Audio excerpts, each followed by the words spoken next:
Shalom saudara, senang sekali kita masih diberikan kesempatan dan kekuatan dari Tuhan untuk mengikuti persekutuan rumah tangga online. Pada malam hari ini saudara, topik yang akan saya bawakan adalah mengapa kita harus mengucap syukur. Saudara, kemarin kita baru saja merayakan hari Thanksgiving. Dan di Amerika, Thanksgiving adalah sebuah hari besar yang sangat dinanti-nantikan. Karena di hari itulah semua keluarga berkumpul dan mengundang sanak keluarga dan teman. Dan tidak ketinggalan, makanan yang menjadi andalan di Thanksgiving adalah kalkun. Saudara, tradisi ini bermula ketika para pendatang Eropa mendarat untuk pertama kalinya di benua Amerika. Dan pada waktu itu, mereka meraih keuntungan atau mendapatkan panen pertama. Dan dari panen inilah saudara, mereka mengucap syukur kepada Tuhan. Dan sejak saat itu, mereka menetapkan satu hari dalam setiap tahun sebagai pengucapan syukur kepada Tuhan. Dan di tahun 1863, Presiden Abraham Lincoln menetapkan Thanksgiving sebagai hari libur nasional, yaitu jatuh pada Kamis keempat bulan November. Tradisi ini adalah tradisi yang baik dan perlu dilestarikan. Namun, apakah kita sebagai orang percaya hanya mengucap syukur di hari Thanksgiving? Atau kita hanya mengucap syukur di bulan November? Lalu bagaimana dengan hari-hari lainnya? Bagaimana dengan bulan-bulan lainnya? Apakah kita perlu mengucap syukur? Kalau ya, mengapa kita harus mengucap syukur? Tentu saudara, banyak alasan mengapa kita harus mengucap syukur. Tapi malam ini, kita mau belajar 3 alasan mengapa kita harus mengucap syukur. Alasan pertama, mengapa kita harus mengucap syukur adalah karena kita telah menerima keselamatan. Kita baca dari Lukas 19 ayat 8 sampai dengan ayat yang ke-9. Saya bacakan. Tetapi Zakheus berdiri dan berkata kepada Tuhan, "Tuhan, setengah dari milikku akan kuberikan kepada orang miskin. Dan sekiranya ada sesuatu yang kuperas dari seseorang, akan kukembalikan 4 kali lipat." Kata Yesus kepadanya, "Hari ini telah terjadi keselamatan kepada rumah ini, karena orang ini pun anak Abraham." Saudara, ayat ini berbicara tentang Zakheus yang sudah diselamatkan oleh Tuhan Yesus. Dan sebagai respon, Zakheus memberikan setengah hartanya bagi orang miskin. Dan dia juga membayar ganti 4 kali lipat bagi orang-orang yang telah dia rugikan. Dan ini adalah ungkapan syukur Zakheus. Dan Zakheus juga mengundang Tuhan datang ke rumahnya. Dan itu adalah ungkapan syukur Zakheus. Kenapa? Karena dia anak Abraham. Artinya saudara, dia sudah diselamatkan. Lalu, bagaimana dengan saudara? Apakah saudara sungguh-sungguh sudah menerima keselamatan? Kalau sudah, itu berarti menjadi dasar atau menjadi fondasi untuk mengucap syukur. Jadi, fondasi pertama dalam pengucapan syukur adalah sudah diselamatkan. Dan itu jauh lebih berharga dari harta, dari kekayaan, atau apapun juga. Sehingga saudara, walaupun saudara menghadapi pergumulan, menghadapi masalah, menghadapi kesulitan, tidak ada alasan untuk tidak mengucap syukur. Karena saudara sudah diselamatkan. Dan keselamatan saudara sudah dijamin di dalam Yesus Kristus. Itulah sebabnya dan sudah seharusnya kita mengucap syukur senantiasa.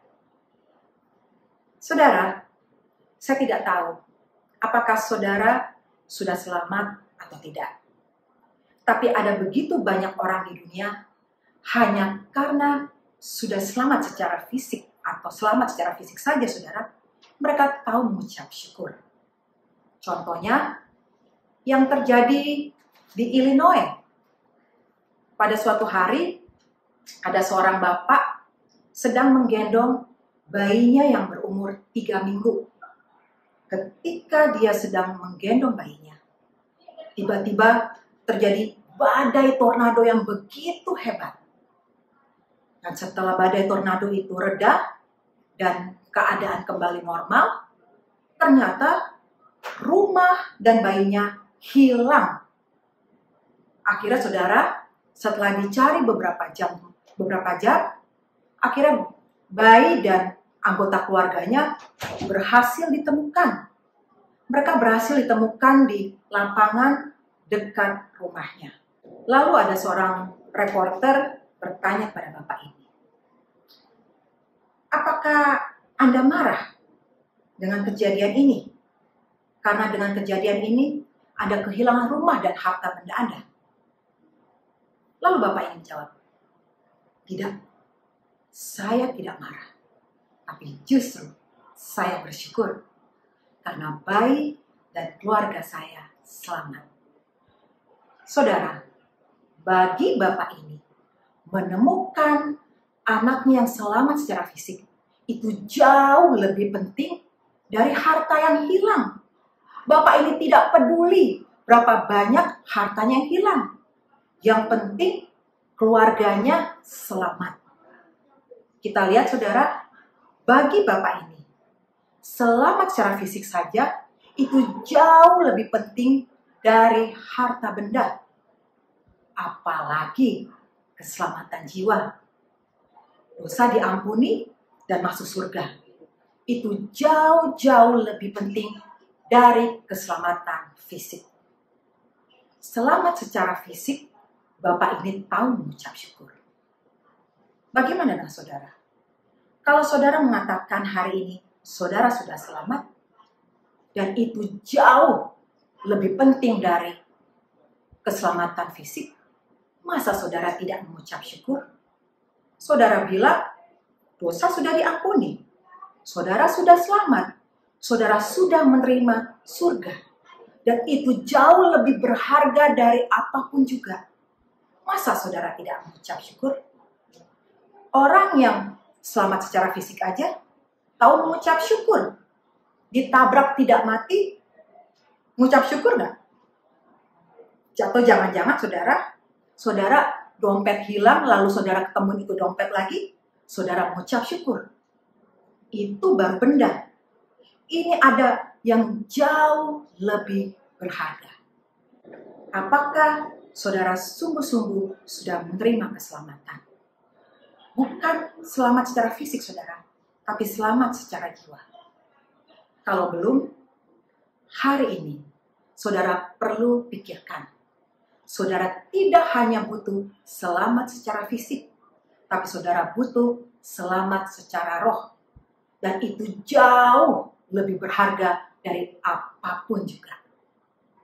Tapi kalau saudara berkata, saudara adalah orang yang sungguh-sungguh mengasihi Kristus atau orang yang sungguh-sungguh percaya kepada Yesus Kristus, izinkan saya bertanya, apakah selama ini saudara sudah mengucap syukur atas keselamatan yang saudara terima? Atau saudara hanya bersuka cita, bergembira, bersyukur atas hal-hal yang bersifat duniawi, atau mungkin saudara bersyukur untuk benda-benda yang saudara miliki? Tanda seorang yang sudah diselamatkan adalah mengucap syukur senantiasa. Alasan yang kedua, mengapa kita perlu atau mengapa kita harus mengucap syukur adalah karena Tuhan senantiasa memelihara kita. Kita baca dari 1 Petrus 5 ayat yang ke-7.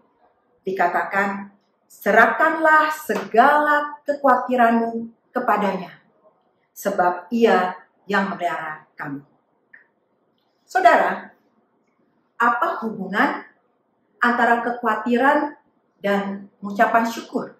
Jika saudara khawatir, apa yang terjadi? Saudara tidak dapat mengucap syukur. Saudara akan mengeluh, saudara akan bersungut-sungut, saudara akan marah, saudara akan kecewa, saudara akan sedih.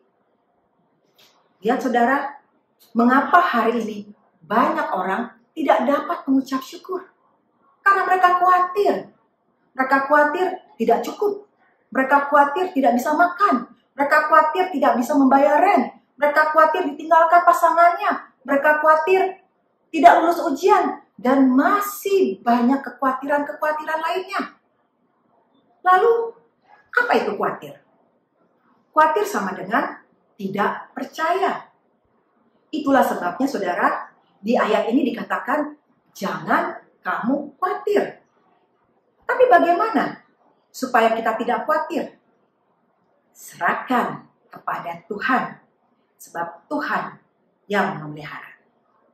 Kata serahkan itu trust. Contohnya, seorang anak berada di lantai 10 sebuah gedung yang sedang terbakar.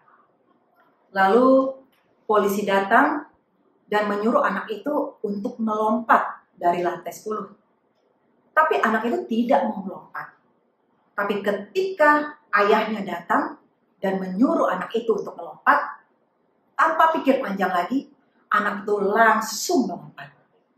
Karena apa? Karena dia trust kepada ayahnya, kepada bapaknya. Bapaknya pasti akan menangkapnya. Demikian juga dengan kita.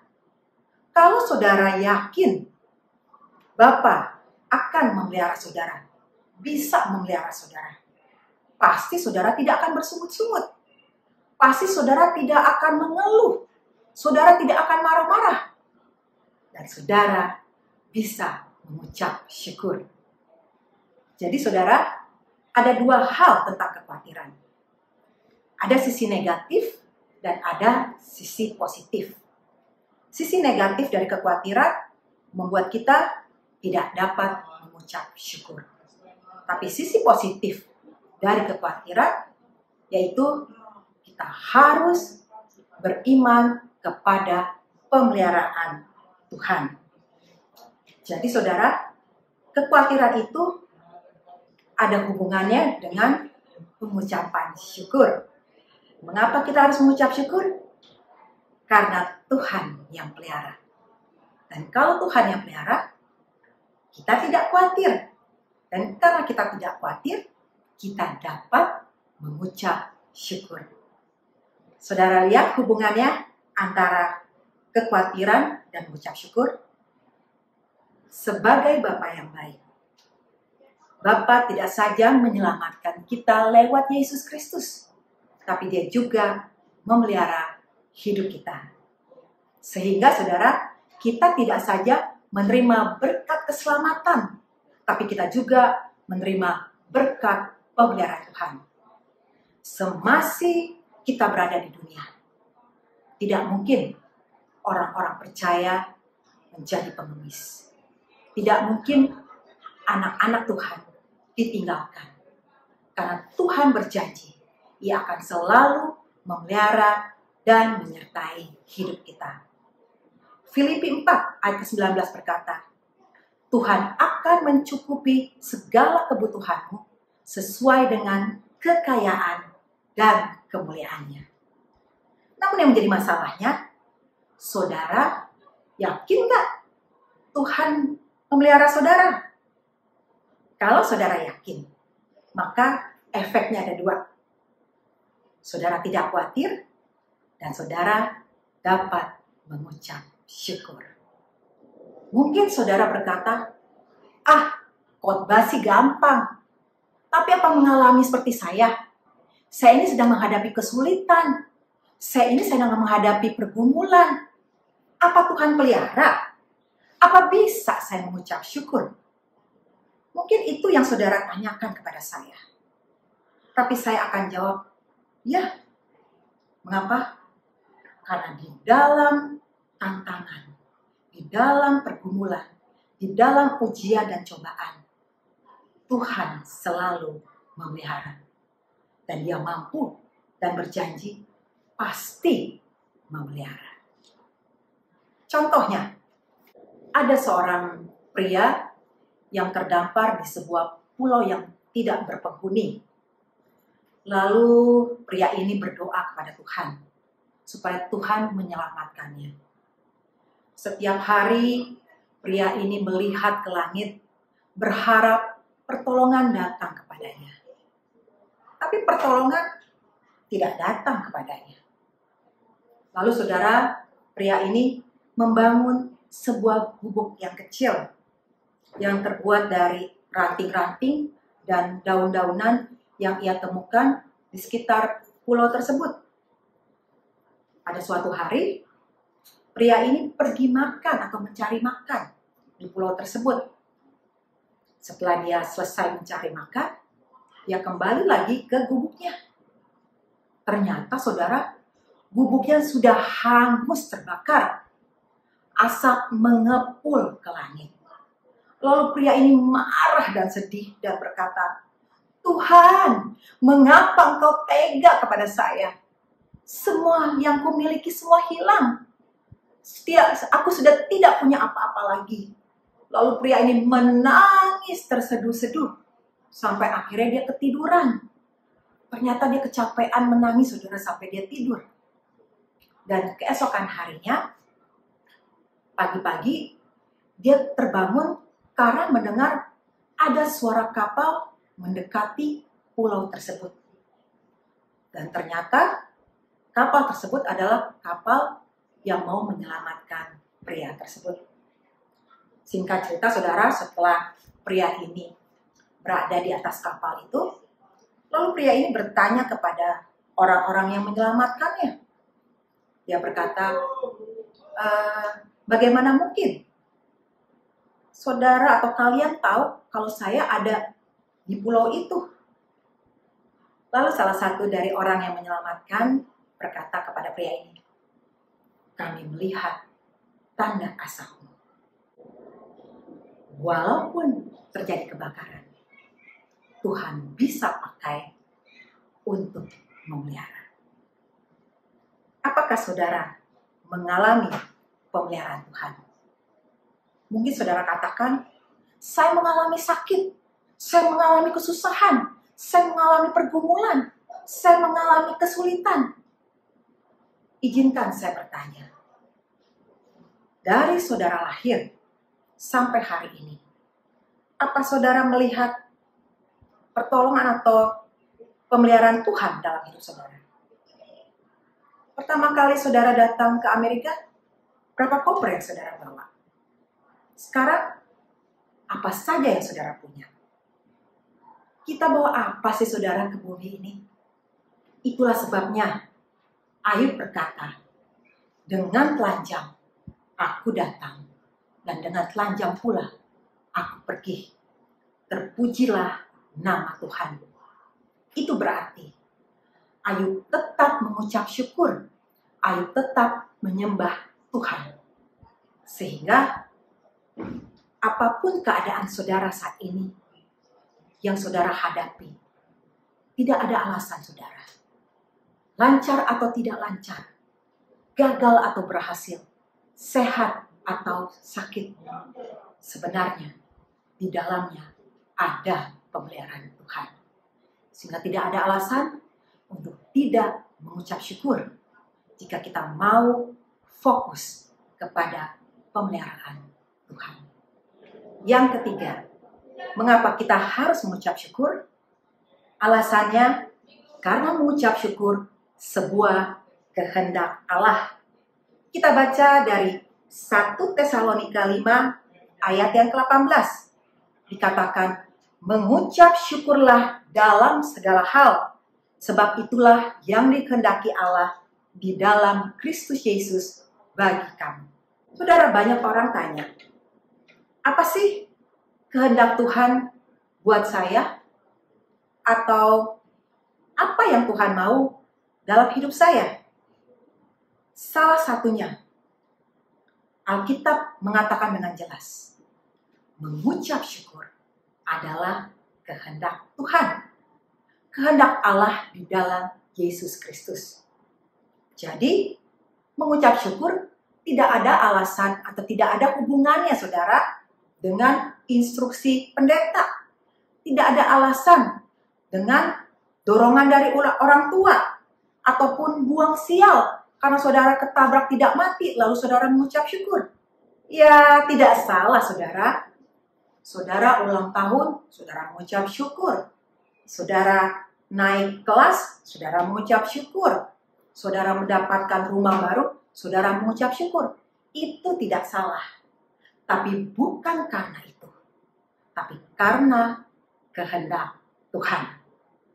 Ini berarti walaupun saudara menghadapi masalah, pergumulan, malapetaka, saudara harus mengucap syukur. Dan ayat ini juga bentuknya perintah. Dikatakan mengucap syukurlah. Katalah di sini, saudara, itu berarti perintah. Sehingga tidak memberikan kita pilihan. Tidak bisa kata jikalau atau kalau ada waktu. Karena perintahnya mengucap syukurlah dalam segala hal. Ini berarti walaupun saudara menghadapi masalah, kesulitan atau malapetaka, saudara harus mengucap syukur. Dan ayat ini juga bentuknya perintah. Dikatakan mengucap syukurlah. Katalah di sini, saudara, itu berarti perintah. Artinya, saudara, seluruh aspek hidup kita, apapun situasi kita, apapun kondisi kita, kita harus mengucap syukur. Jadi, kalau saudara tidak mengucap syukur, itu berarti saudara sedang tidak taat kepada Tuhan. Atau saudara melawan kehendak Tuhan. Sebaliknya, kalau saudara taat, saudara mengucap syukur. Dan berbicara ketaatan, saudara, ini adalah sebuah sikap yang konsisten. Baik di waktu susah maupun di waktu senang. Dan ketaatan akan teruji ketika seseorang telah mengalami kesulitan ataupun kesusahan dalam hidupnya. Tapi, apakah kita bisa mengucap syukur saat orang yang kita kasihi meninggalkan kita untuk selama-lamanya? Atau ketika dokter mendiagnosa kita menderita penyakit yang tidak dapat disembuhkan, atau kita mengalami hal-hal buruk dalam hidup kita, apakah kita dapat mengucap syukur? Saudara, bukankah semua itu sudah tercakup dalam segala hal? Itu memberitahukan kepada kita bahwa mengucap syukur bukan persoalan perasaan, bukan persoalan waktu, bukan persoalan lokasi, tapi mengucap syukur adalah persoalan ketaatan.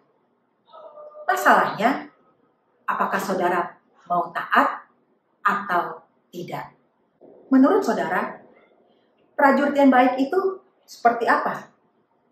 Entah saudara nonton film atau saudara berada di lapangan sesungguhnya, kriteria prajurit yang baik itu seperti apa?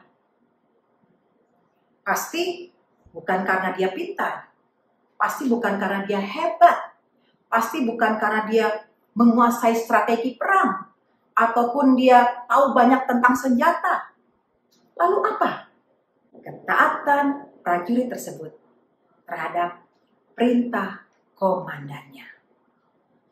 Dan seorang prajurit yang baik, dia juga harus melewati latihan-latihan yang berat dan disiplin yang berat dari komandannya. Tapi pada akhirnya, prajurit tahu mengucap syukur.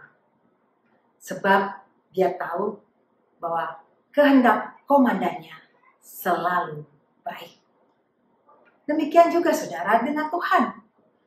Kadang Tuhan mengizinkan hal-hal buruk terjadi dalam hidup kita. Tapi sebenarnya ujungnya mendatangkan kebaikan. Sebab Tuhan selalu baik.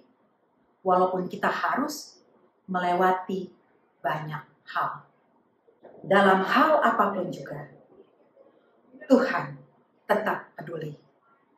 Dia bukan saja menyelamatkan saudara, tapi dia juga memelihara dan memberikan kehendaknya yang baik. Itulah dasar kita mengucap syukur.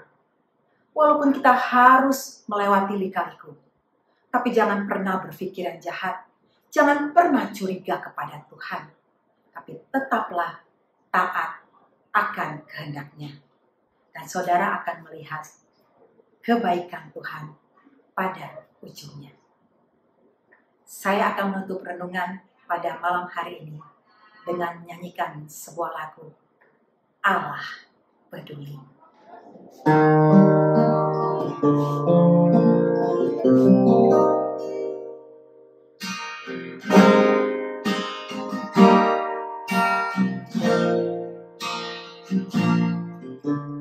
Banyak perkara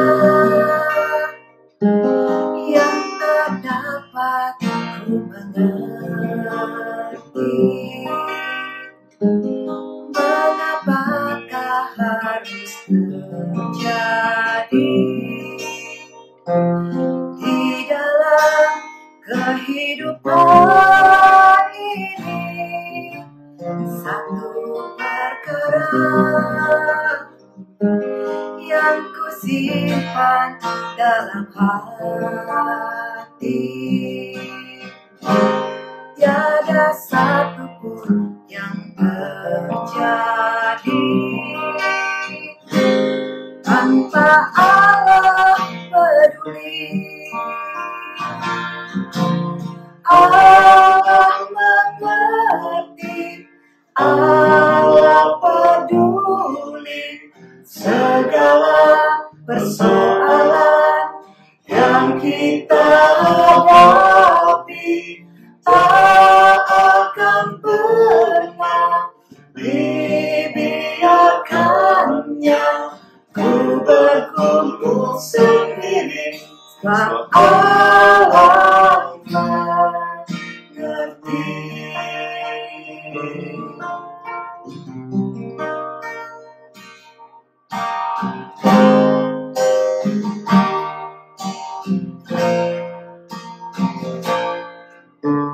Satu perkara yang ku simpan dalam hati, tiada satupun yang terjadi tanpa Allah peduli. Allah mengerti, Allah peduli segala persoalan yang kita hadapi. Tak akan pernah dibiarkannya ku berkumpul sendiri, sebab Allah peduli. Mari saudara katakan, Allah mengerti, Allah peduli segala persoalan yang kita hadapi. Tak akan pernah dibiarkannya ku berkumpul sendiri, sebab Allah mengerti. Sebab Allah mengerti saudara, sebab